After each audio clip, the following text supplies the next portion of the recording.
Welcome to the dog park economy. Right now, there is only one thing anybody cares about: premium golden bones. Every dog in the park is completely obsessed, throwing down whatever treats it takes to get their paws on one. And if we look at this chart of the recent bone market, you can see exactly what that kind of frenzy does to a price. It has shot straight up, hitting a highly inflated peak of 100 treats per bone. Iggy the Greyhound has been watching the abandoned factory on the hill.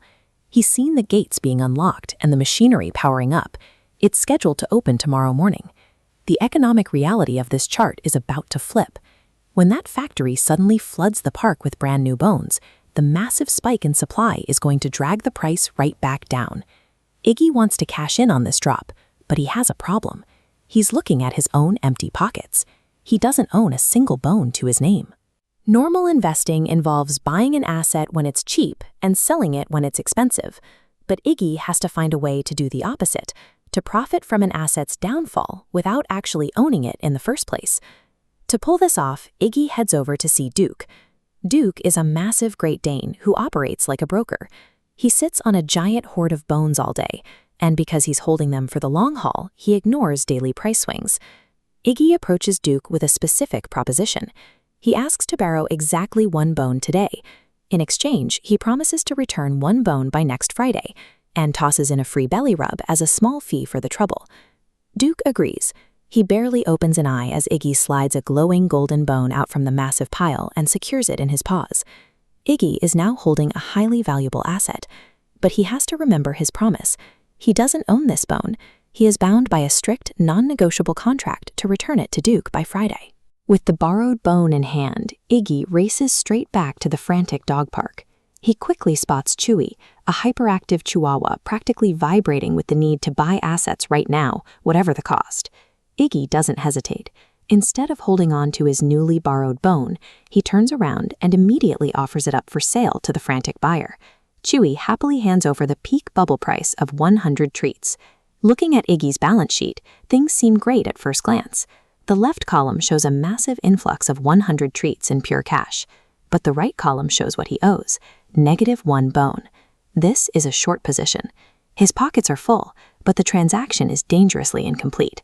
He sits on a legally binding debt because he is short one bone. Iggy's prediction comes true. The factory gates burst open, sending a massive, inescapable tidal wave of golden bones violently crashing across the park.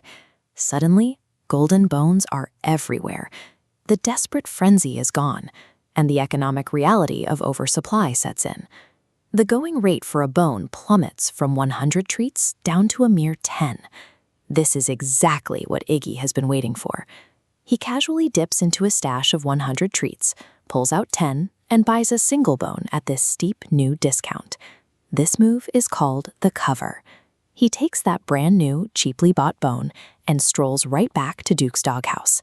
He places it onto the pile, tosses in a belly rub, and officially closes his contract. Iggy successfully inverted the market.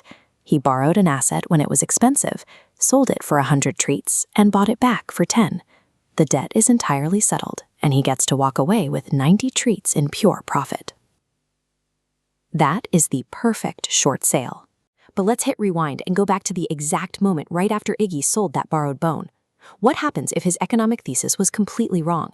Imagine that instead of opening, the bone factory on the hill suddenly catches fire and violently goes up in flames, instantly destroying any chance of new supply hitting the park. The entire market panics. Extreme scarcity kicks in instantly.